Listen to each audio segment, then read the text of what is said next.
कि जंगल में बारिश होना तो आम बात है।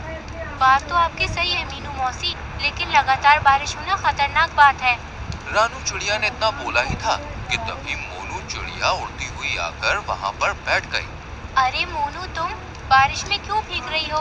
तुम्हें जुकाम हो जाएगा। तुम मेरे साथ चलो रानू, मैं तुम्हें कुछ दिखाना चाहती हूँ। क्या दिखाना चाहती हो? तुम चलो तो। रानू चिड़िया मोनू चिड़िया के साथ चली गई। मोनू चिड़िया एक पेड़ पर बैठकर रानू चिड़िया की ओर देखकर बोली, वो देखो, सामने एक बकरी का बच्चा खड़ा हुआ पानी में भीग रहा है। रानू चिड़िया ने देखा तो एक सुंदर बकरी का छोटा सा बच्चा उदास खड़ा हुआ पानी में भीग रहा था। रानू चिड़िया मोनू चिड़िया से बोली, ये बकरी का बच्चा हमारे जंगल का तो नहीं लगता। तुम सही कह रही हो, मैं काफी देर से इस बकरी के बच्चे को पानी में भीगते हुए देख रही हूँ। मैंने इसे बहुत समझाया मगर ये नहीं माना, इसलिए मैं तुम्हें यहाँ पर बुला कर लेकर आई हूँ। मोनू चिड़िया की बात सुनकर रानू चिड़िया उस बकरी के बच्चे के पास जाकर बोली, तुम्हारा क्या नाम है? मेरा नाम भोलू है। मैं अपनी माँ के साथ इस जंगल से गुजर रहा था मगर मेरी माँ भटक गई और मैं भी भटक कर यहाँ पहुँच गया। तुम्हें इस बारिश में नहीं भीगना चाहिए। अगर तुम्हारी माँ तुम्हें ढूंढते हुए यहाँ आई तो तुम्हें देखकर और ज्यादा परेशान हो जाएगी। लेकिन मुझे अपनी माँ की बहुत याद आ रही है। तुम चिंता मत करो, हम सब तुम्हारी माँ को जरूर ढूंढ निकालेंगे। तब तक तुम हमारे जंगल के मेहमान हो, आओ मेरे साथ। अगले दिन बारिश रुक गई और बहुत अच्छी धूप निकल आई। रानू चिड़िया भोलू से बोली, भोलू, तुम तो इस जंगल के लिए बहुत ही अच्छे साबित हुए। देखा, तुम्हारे आते ही बारिश रुक गई और धूप भी निकल आई। लेकिन मुझे मेरी माँ की बहुत याद आ रही है। चिंता मत करो भोलू, अब धूप भी निकल आई है, तुम्हारी माँ जरूर मिल जाएगी। उस दिन के बाद से भोलू खुशी खुशी जंगल में रानू चिड़िया के साथ रहने लगा। कुछ ही दिनों में भोलू रामू, मोनू और मीनू मौसी के साथ बहुत घुल मिल गया। एक दिन भोलू पिंटू मुर्गे से बोला, तुम्हारा क्या नाम है? मेरा नाम पिंटू है। क्या तुम मेरे दोस्त बनोगे? हाँ हाँ, क्यों नहीं, हम दोस्त बनकर बहुत खेलेंगे। चलो हम लोग छुपन छुपाई खेलते हैं। भोलू पिंटू मुर्गे के साथ खेलने लगा। खेलते खेलते शाम हो गई। अब मुझे नींद आ रही है, हम कल खेलेंगे। मगर अगले दिन भोलू जब पिंटू मुर्गे के पास गया तो पिंटू मुर्गा वहाँ पर नहीं था। पिंटू मुर्गे की जगह वहाँ पर सारस खड़ा हुआ था। कौन हो तुम? मेरा नाम भोलू है। मेरा दोस्त पिंटू कहीं दिखाई नहीं दे रहा है।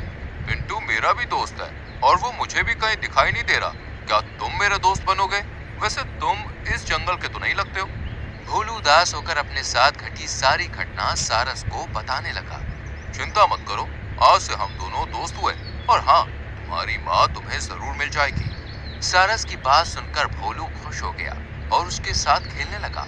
अगले दिन जब सारस के साथ दोबारा खेलने गया तो उसने सारस को भी लापता पाया। भोलू उदास होकर लौट आया। भोलू को उदास होता हुआ देख रानू चिड़िया उससे बोली, क्या हुआ भोलू, तुम उदास क्यों हो?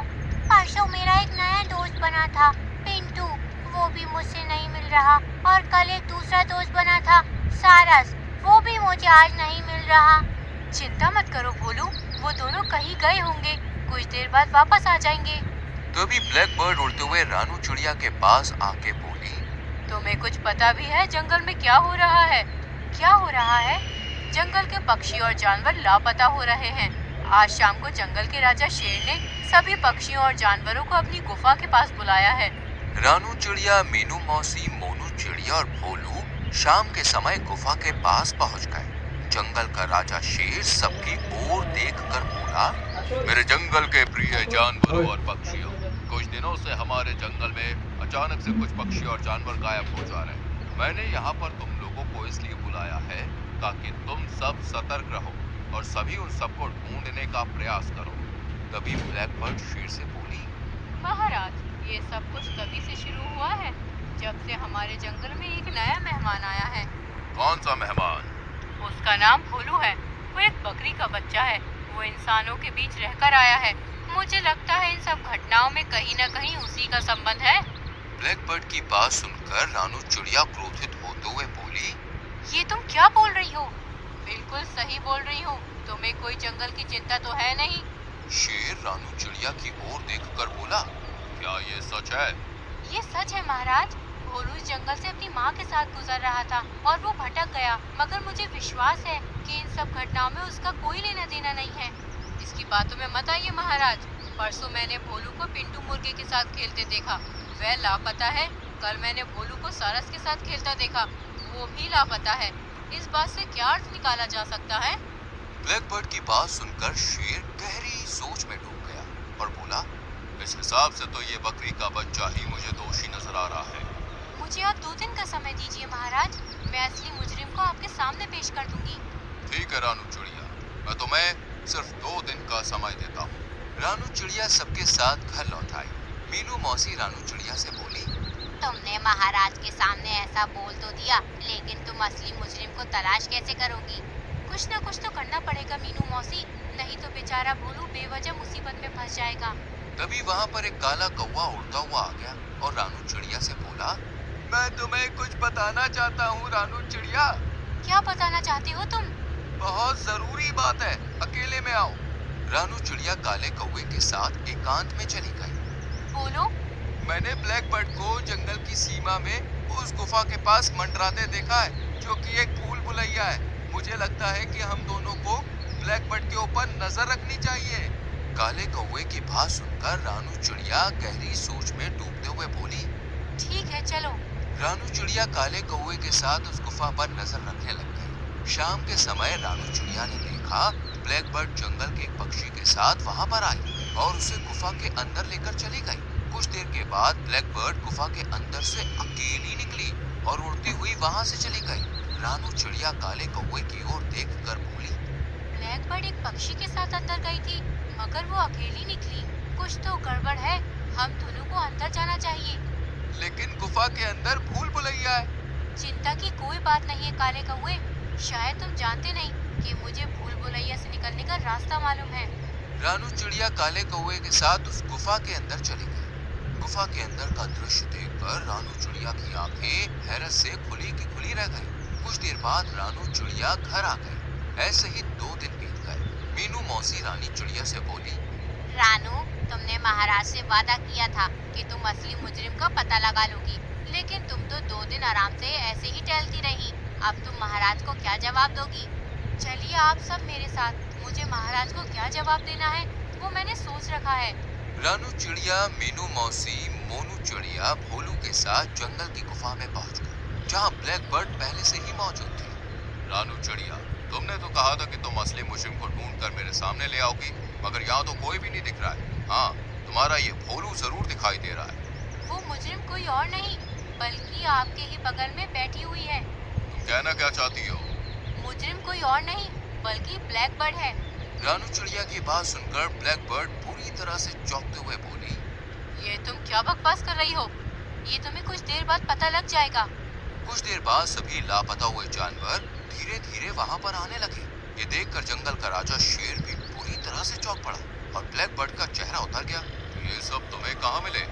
आपने अपना जिसे सलाहकार बना रखा है महाराज, वही सबसे बड़ी गद्दार है।